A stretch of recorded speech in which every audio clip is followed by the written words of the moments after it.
이 우상 숭배의 문제는 전에 거짓신들의 전쟁이라는 말씀을 통해서 광범위하게 다룰 만큼 너무나도 포괄적이고 또 광대한 것입니다.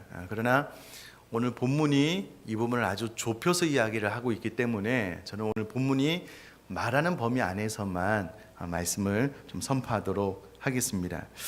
우선 한 가지 드는 궁금증은 오늘날 21세기 최첨단 IT 기기들과 또 화려한 문화 속에서 살고 있는 우리들이 본문에 있는 것처럼 우상들을 숭배하고 귀신들에게 위협을 당해서 귀신들을 무서워하는 그런 시대인가? 라는 질문이 있습니다. 오늘 본문 2절, 5절 말씀 보니까는요, 그들이 우상들로 인하여 많이 두려워했다라고 기록을 하고 있는데, 이게 가당키나 한 일인가? 사랑하는 성도님들, 어떻게 생각하셔요? 막 귀신이 무섭거나 귀신에게 막 위협당하거나 우상들이 막 두려워서 엎드려 절하고 막 섬기고 그럴 것 같으셔요? 어떠셔요? 우리 믿는 사람들은 아마 대부분 그렇지 않을 텐데 현실은 좀 약간 다릅니다. 손 없는 날 들어보셨죠? 네, 금방 아시죠? 이날은 귀신이나 악귀가 돌아다니지 않아서 사람들에게 해를 끼치지 않는 길한 날이래요. 그래서 오늘날 우리 한국 안에서도 이날 이사를 많이 합니다. 그럼 오늘날 황금 만능주의라고 하는 이 시대에 이날 이사하는 사람들이 많아서요, 이사 비용도 비싸요. 그래도 이날 이사를 많이 해요. 왠지 아셔요? 귀신이 못 쫓아오니까. 쫓아서 나를 괴롭게 할 수 없으니까 이날 이사를 많이 해요. 그래서 우리 그리스도인들은 좋지요. 이런 날을 찾아서 이런 날을 우리는 뭐 전혀 신경 쓰지 않으니까 싼 날 뭐 더 이사를 할 수 있는데 이게 현실입니다. 신구관이라고 들어보셨을 텐데 제주도에는요 신구관이 있습니다. 이 말은 신구세관이 교대하는 과도기 기간으로 지상의 모든 신들이요 천상에 올라가서 새로운 임무를 부여받기 때문에 8일 동안 공백이 생긴대요. 그래서 이날 제주도 사람들은 이사도 많이 하고요. 그동안 귀신이 좀 무서워서 못질도 잘 못했는데 집안 수리도 이날 많이 한대요. 영향을 안 받는 것 같지만 사실 우리들의 삶에 깊숙이 들어와서 우상의 영향을 많이 받는 것이 사실입니다. 이런 이야기 들어보셨을 텐데 어떤 가정이 자꾸 어려운 일이 생기는 거예요. 점집에 찾아갔더니 무당이 굿을 해야지 된대요. 여러분 이 굿 비용이요 작게는 뭐 수십만 원, 수백만 원 하지만 1,000만 원에서 억 단위도 있습니다. 그런데 이와 같은 굿을 하는 사람들이 있어요. 그거 해야지만 가정에 우환이 없다라고 하니 두려워가지고요 그 많은 비용을 들여서 굿하는 사람들이 있어요. 혹은 그렇지 못하면 좀 작은 단위의 수만 원, 수십만 원을 들여서 부적을 받아와요. 그래서 품 안에 품고 지갑이나 죄송한데 팬티 안에 놓고 다니고 그것이 자기를 지켜줄 것처럼 꼭 이거 품에 품고 다녀야 된다고. 그렇게 하지 않으면 두려운 거예요. 무서운 거예요. 이게 현실입니다. 현실이에요. 안타깝지만 성경 안에도요 유일신 하나님만을 섬기는 유다 백성들 안에도 이와 같은 우상 숭배가 너무나도 많았습니다. 특별히 예레미야 7장부터 10장까지는 제3 예언으로 유다 백성들의 총체적인 신앙 오염에 대해서 지적을 하고 있는데 그 첫 번째가 도덕적인 부패입니다. 바른 신앙을 갖고 있지 않으니까 도덕적으로 부패하는 거예요. 두 번째가 우상 숭배입니다. 성경은 우상 숭배에 대해서 더 많은 부분을 할애해서 이야기를 하고 있습니다. 그도 그럴 것이 예레미야 7장 18절 말씀 보면 천상의 황후 아스다롯을 숭배하는 기록이 나오고요. 7장 30절에는 충격적이죠. 예루살렘 성전 안에 세워진 아세라 목상에 대해서 나옵니다. 오늘날 이 예배당 안에 여기 좌우편에 신상이 있는 거예요. 신상이. 그렇게 예배를 하는 겁니다. 유다 백성들이 실제로 그런 죄를 지었다라는 거예요.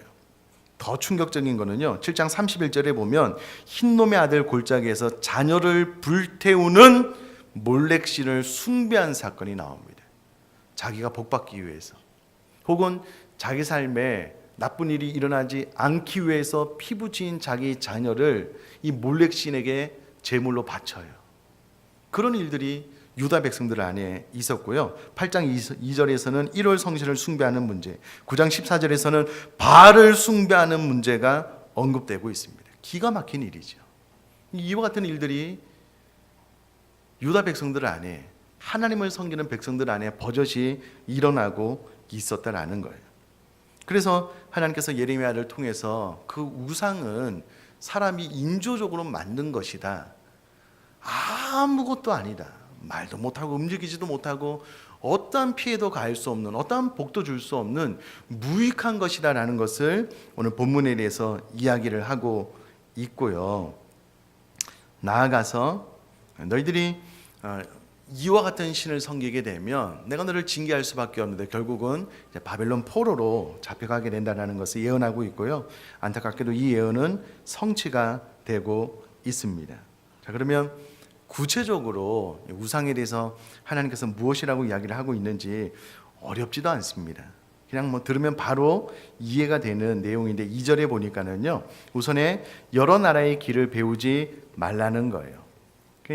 다른 나라들은 너무나도 많은 잘못된 풍습, 우상을 섬기는 문제가 있는데 우리나라가 1년에 꼭 한 번 가는 네팔, 태국 가보시면 알겠지만은요, 길에 그래서 우상을 섬기는 신전 아닌 신전들이 동네마다 있어요. 가까운 일본은 말할 것도 없고요.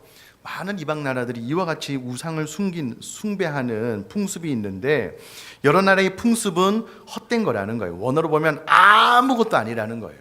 의미가 없어요. 그렇기 때문에 그런 것들로 인하여 두려워하지 말라는 거예요.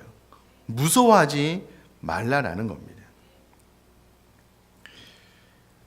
2절 말씀 마지막 부분에 보면 사람들은 하늘의 징조를 두려워한다라고 기록을 하고 있는데 퀴즈 한번 드려볼까요?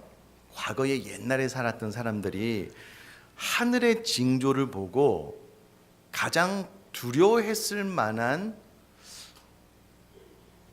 어떤 일이라면 무엇이 있을까요? 네, 그렇죠. 일식과 월식이 있습니다. 여러분, 일식은 지구와 태양 사이에 달이 끼는 거예요. 시퍼런 대낮에 이 달이 태양을 가리게 되면은요, 이 지구 전체에 어둠이 임하게 되는 거예요. 고대 사람들은 이것을 과학적으로 설명을 듣지 못하기 때문에 압도적인 두려움이 임했다라고 하는 거예요. 시퍼런 대낮에 갑자기 막 어두컴컴해지니 감당이 안 되는 거예요. 큰 재앙이 임할 것 같으니 이와 같은 이유로 인하여 두려움을 갖게 되고 1월 성신을 숭배하게 되는 일들이 있었는데 하늘의 징조를 두려워하지 말라는 거예요. 오늘날 우리가 다 잘 아는데 그것이 뭐예요? 아무런 영향을 끼치지 못하는데 실제로 그런 것들 때문에 두려워한 마음이 있었는데 구체적으로 살펴보면요, 3절에 여러 나라의 풍습은 헛것이다, 아무것도 아니다. 그럼 우상이 어떻게 만들어지느냐? 살림에서 벤 나무요. 우상의 재료가 무엇이냐면 나무라는 거예요. 특별히 살림에서 뱄다라고 했을 때 우리식으로 말하자면 나무꾼 혹은 벌목꾼이요, 아무런 저항도 하지 못하는 것을 도끼로 막 두드려가지고 혹은 톱으로 썰어가지고 그것을 가지고 오는 거예요. 우상의 첫 재료가 바로 그거라는 거예요. 말도 못하고 저항도 못하고 아무런 어떤 반항도 못하고 그냥 툭 쓰러져서 가져온 것을 가지고 가공하는 거예요. 누가요? 기술공이. 두 손이 도끼로 만든 것이 우상이라는 거예요. 우상. 또 만들어 놓고 보니까 이게 너무 볼품이 없어요. 이것을 우리가 숭배를 해야 되는데 사람이 너무 볼품이 없는 거예요. 그래서 그 우상을 향하여서 무엇을 덧입히냐면 4절에 은과 금으로 그것에 꾸미고 나무가 너무 볼품이 없으니까, 물론 나무를 만들어 놓고 그것을 개인 신으로 섬기는 경우도 있었지만은요, 너무 볼품이 없고, 특별히 좀 큰 우상들은 이게 사람들이 이제 엎드려서 숭배를 해야 되는데, 이 장인들이 만들어 놓고 보니까는 이게 아무리 이게 대수롭지가 않은 거예요. 안 되겠다. 그래서 금으로 은으로 화려하게 만들어 놓은 것이 우상이라는 거예요. 또 다 만들어 놨더니 얘가 혼자 서 있기도 힘든 거예요. 그래서 못으로 장도리로 잘 고정을 해놔서 넘어지지 않게 해놓은 것이 우상이라는 거예요. 그럼 저를 한번 봐주시면,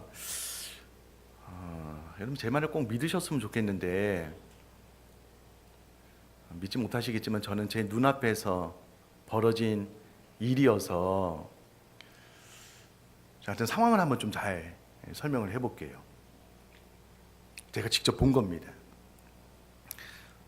고등학교를 졸업하고 신학교에 왔는데요, 제가 처음 간 신학교는 전도를 많이 시키는 신학교였어요. 그래서 1년에 2번 지방에 있는 교회로 가서 이제 일주일 동안 전도 실습을 하는 이제 그런 학교였는데요. 제천에 갔어요. 제천에 갔는데 마을 어르신들이 이제 논밭 일을 하니까 아침 일찍 나가시는 거예요. 그래서 전도를 하려면 아침 일찍 나가서 그 논밭 일을 도와줘야지 이제 좋아하시기 때문에 그렇게 전도를 하기로 하고 아침 일찍 나갔어요.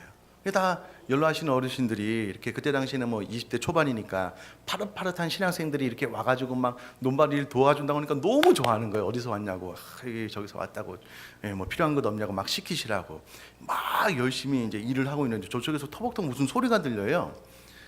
아니 이게 뭐 어르신들이 다 아침 일찍 이제 새벽부터 이제 일을 하는데 오전 시간에 이제 뭐가 터벅터벅 걸어오는데요, 깜짝 놀랐어요. 깜짝 놀랐습니다. 허수아비가 밀짚 모자를 들고요, 막 흔들면서 노래를 하면서 밭으로 와요. 깜짝 놀랐어요. 그래서 우리 일하고 있는 우리한테 늦어서 미안하다고, 내 할 일 하겠다고 이렇게 밭에 이제 딱 서더니 참새들이 날아오니까 워워 이야기하고요. 뭐 꿩 같은 거는 뭐 잘 반응을 안 하니까 막 가서 막 쫓는 거예요. 막 쫓아요. 그 시간이 돼서 우리 참 먹는데 와가지고 나도 좀 먹어도 되냐고 제가 물어봤어요. 언제부터 일을 했냐고. 한 5년 정도 됐다고. 힘들지 않냐고. 할만하다고. 네.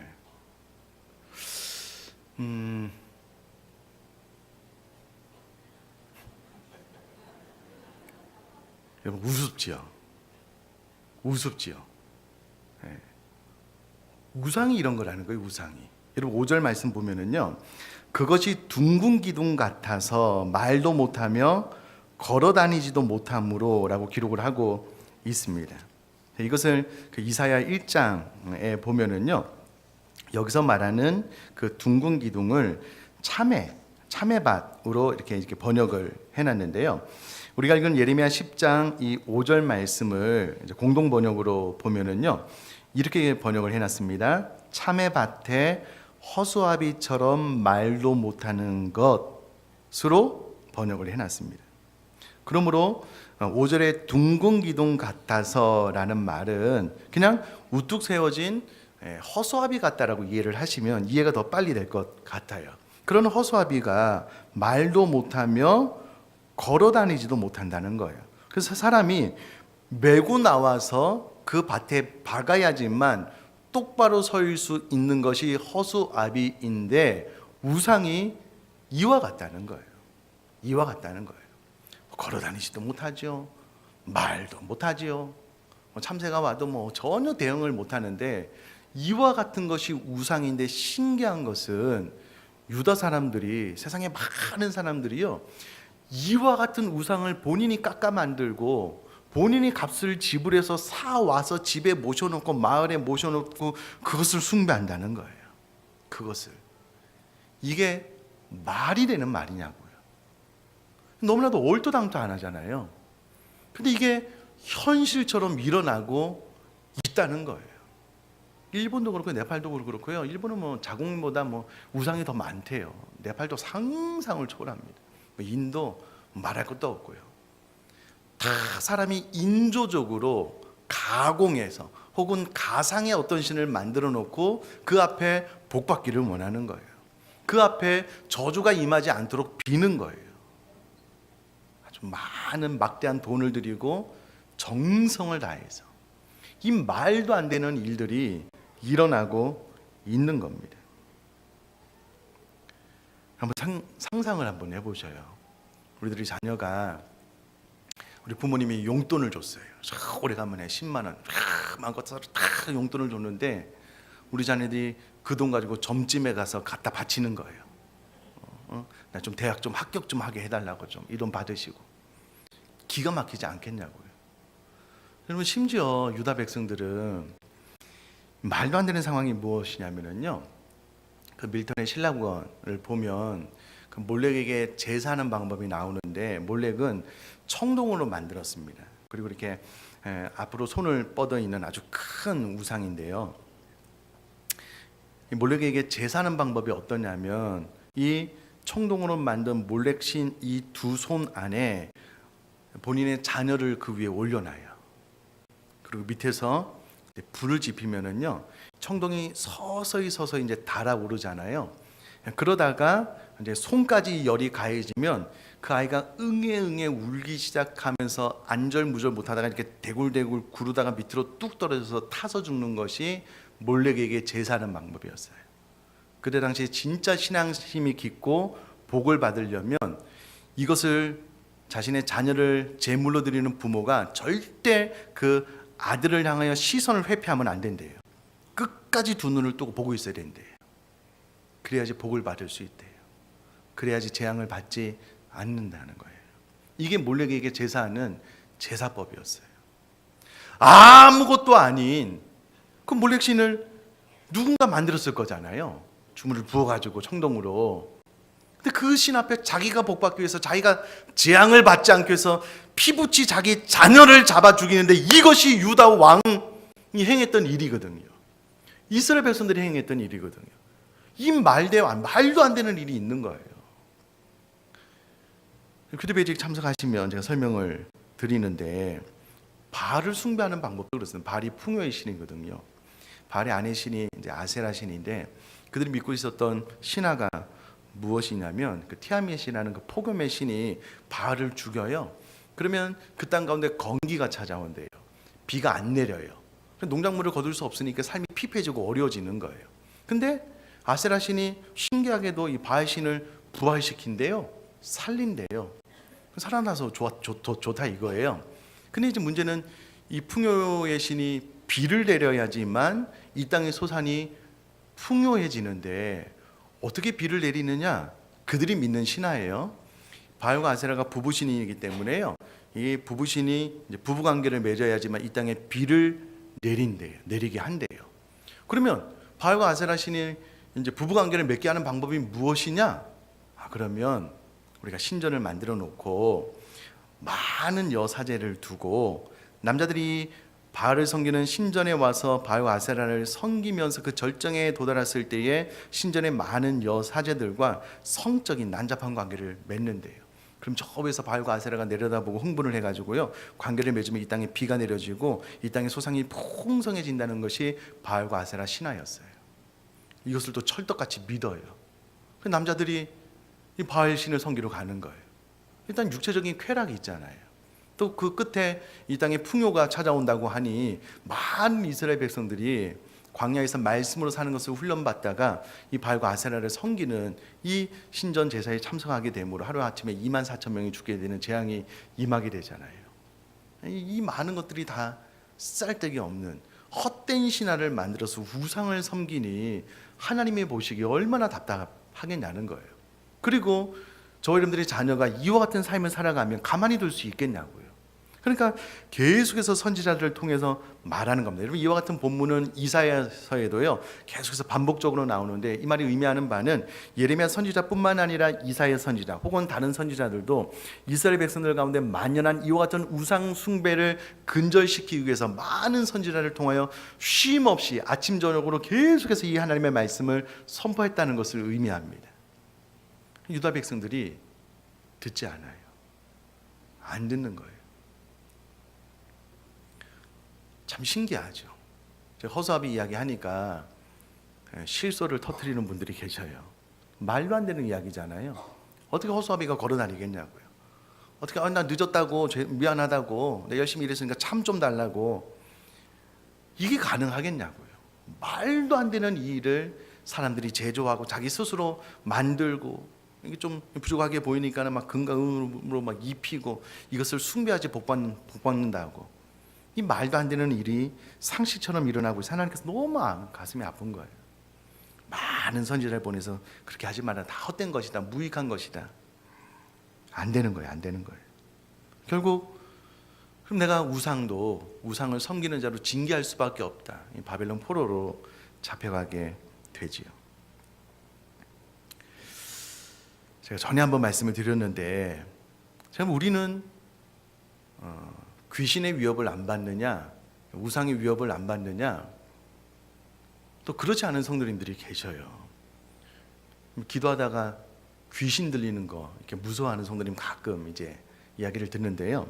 실제로 이거는 진짜 있었던 일이에요. 만든 이야기 아니고. 제가 신학교 때 이제 그때 당시는 이제 전사님이셨는데, 이기영 전사님이라고 부천 지역에 개척을 했어요. 좀 나이가 있으셨거든요. 그래서 신학교 시절에 이제 개척을 했어요. 감사한 것은 성도님들이 하나 둘씩 이렇게 모여드는데 청년 중에 한 명이 귀신이 들린 거예요. 그래서 전사님이 그때 당시는 전도사님이셨죠. 열심히 기도하는데 귀신이 안 나가는 거예요. 안 나가는 거예요. 그래서 이제 동기들에게 이제 요청을 해서 와서 좀 같이 좀 기도를 해달라고. 그래서 저는 그날 참석을 못했는데 정말 가까이 지내는 이제 동기 전사님들이 그 교회 갔어요. 처음에는 막 무서우니까 이 청년이 이제 피해 다니다가 목사님이 잡아왔어요. 그래서 교회에서 이 청년을 중간에 놓고, 너무 오래된 일이어서 8명인가 하여튼 6명에서 8명 사이가 이제 가서 이 청년을 놓고 이제 감사하고 기도를 하는 거예요. 여러분 기억할 것은, 귀신 들린 사람을 위해서 기도할 때는요, 눈 뜨고 기도해야 됩니다. 눈 감고 기도하면 때리기도 해요, 진짜. 그래서 이제 눈을 뜨고 기도하는 것이 맞거든요.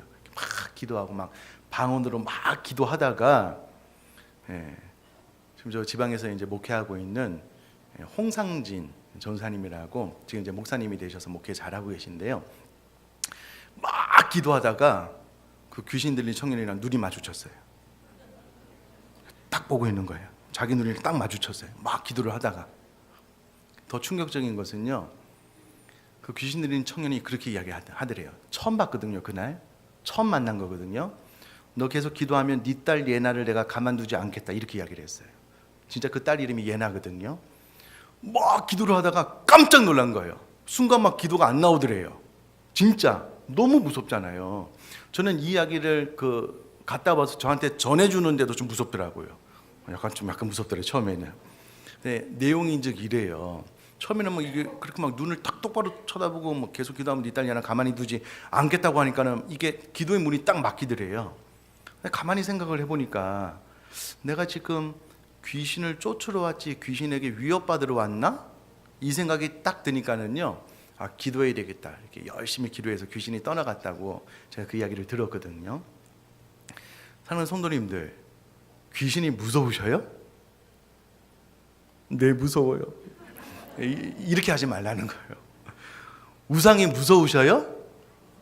아니라는 거 아닌가요? 아니라는 거예요.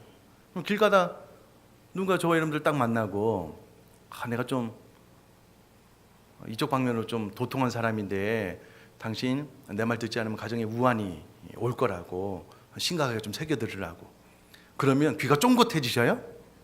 네? 아무것도 아니라는 거예요. 아무것도 아니라는 거예요. 귀신이 뭐라고 한들, 우상이 뭐 점쟁이가 뭐라고 한들 아무것도 아니에요. 헛된 거라는 거예요. 두려워하지 말라는 거예요. 무서워하지 말라는 거예요. 온 천하 만물을 창조하신 하나님이 저희들을 다스리고 통치하고 있는데 아무것도 아니라는 거예요. 그래서 예레미야가 6절에 그렇게 이야기를 하는 거예요. 여호와여, 주와 같은 이 없나이다. 주는 크시니 주의 이름이 그 권능으로 말미암아 크시니이다. 헛된 우상은 인조, 사람이 만든 것이고 걸어가리는 마음, 말도 못하고 아무것도 아닌데, 우리가 믿고 있는 하나님은 그렇지 않다는 거예요. 사랑하는 성도님들, 하나님께서 아브라함을요 갈 때 우르에서 불러내어서 가나안 땅에 두셨는데, 가나안 땅은요 사방으로 강대국이 있었던 땅, 그 정확하게 중심에 있었던 지역이고요. 또 이쪽에서 이쪽으로 침략하려면은 유다 땅을 반드시 지나가야 되기 때문에 지리적으로 참 어려운 곳이에요. 위험한 곳입니다. 근데 하나님께서 유독 아브라함을 불러서 다른 땅이 아닌 가나안 땅에 두셨거든요. 그러니까 그 주변에 열국들, 아수르, 바벨론, 애굽 이런 나라에 휘감겨 있었거든요. 그 중심에. 하나님은 늘 그 다른 이방 나라들 무서워할 것 없다는 거예요. 여러분, 다니엘서의 저자는요, 다니엘의 주제는 지극히 높으신 자가 인간 나라를 다스린다라는 거거든요. 그때 당시에 바벨론 왕이 전적을 통치하고 하나님을 무시하니까 하나님께서 7년 동안 짐승처럼 지내게 하셨어요. 그가 정신이 돌아오고 나서 가장 첫 번째 했던 말이 지극히 높으신 자가 인간 나라를 다스린다는 것을 깨닫고 하나님을 찬양하게 됩니다. 찬양하게 돼요. 뿐만 아니라 하나님께서 주변 열국들이 이미 몇백 년 전에 이 나라가 이렇게 될 것이다, 멸망할 것이다, 어떤 나라가 일어날 것이고 그 나라가 분열될 것이다 라고 몇백 년 전에 다 예언을 해놨는데, 그 시대가 되니까 그 예언이 착착착착 맞아 떨어지는 거예요. 이 사건을 통해서 하나님이 온 나라를 다스리고 통치한다는 것을 얼마든지 다 드러내 주셨거든요. 이것을 예레미야는 너무나도 정확히 알고 있으니 6절에 여호와여 주와 같으니 없나이다. 주는 크시니 주의 이름이 그 권능으로 말미암아 크시니이다. 이게 마땅한 신앙생활의 자세인데, 이와 같은 하나님은 바라보지 못하고 자꾸 귀신이, 세상이 막 우상이 막 무서운 거, 두려운 거예요. 이와 같은 안타까운 현실 앞에 하나님께서 아니라는 거예요. 우상을 숭배하면 우상을 숭배하는 자도 가만히 두지 않을 것이기 때문에 너희들이 빨리 좀 돌아왔으면 좋겠다. 결국 유다 백성들이 듣지 않아요. 그래서 멸망당하게 되고요. 70년 동안 바벨론 포로로 잡혀가게 되는데, 하나님의 자비와 긍휼의 무궁하심으로 그들을 진멸하지 아니하고 아침마다 새로운 은혜를 베풀어 주심으로 결국은 돌아와 또 예수 그리스도를 통하여 하나님 나라가 이 땅 가운데 확산되고 있는데, 중요한 것은 저 여러분들이 이 말씀을 통해서 일월 성신이 됐든 귀신이 됐든 우상이 됐든 무시하시죠. 우리가 사람을 죄송합니다, 이렇게 귀에 잘 들어오라고 사람을 막 까면 안 되지만은요, 우상은 까도 돼요. 귀신은 까도 돼요. 아무것도 아니기 때문에. 그 까도요, 뒷담화 해도요, 우리가 어떻게 할 수가 없어요. 그냥 완전히 그냥 무시하고 우리를 주신 창조주 하나님만을 바르게 예배할 수 있기를 간절히 바랍니다. 자, 혹시 그렇지 않겠지만 우리 교회 가운데 예배 참석하시면서 점집 가시는 분은 회개하셔요. 끊으셔요. 몸에 부적이나 품고 다니면서 그것이 나를 지켜주시고 보호해 줄 거라고 생각하시는 분들 오늘 갖다 버리죠. 태워버리셔요. 다 끊어버리고요, 하나님만을 온전히 경외하고 하나님만을 바르게 예배하고 찬양했으면 좋겠고요. 혹시 주변에 그런 분들 계시면 좀 잘 이야기를 해주셔요. 그거 아무것도 아니다, 사람이 맞는 거다, 아무것도 아니다. 제가 아는 어떤 분이 자녀의 문제로 점집에 갔어요.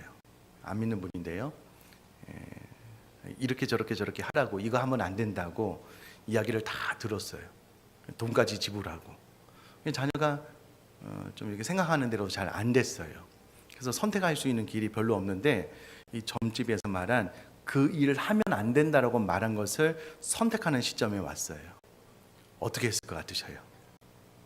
결국 자녀를 위해서 그 선택하더라고요. 제가 그 이야기를 듣고 나서, 그럼 점집에 가서 뭐 한 거냐고, 돈 낸 건 그건 뭐냐고, 시킨 대로 안 할 거면서. 제가 직접적으로 아는 분은 아닌데 하여튼 그런 이야기를 들었는데요, 다 헛된 일입니다. 다 쓰잘데기 없는 일이니까 그렇게 하지 말고 오로지 살아계신 유일하신 참 하나님만을 바르게 예배하고 능력의 하나님만을 섬길 수 있는 저와 여러분 될 수 있기를 주님의 이름으로 축복합니다.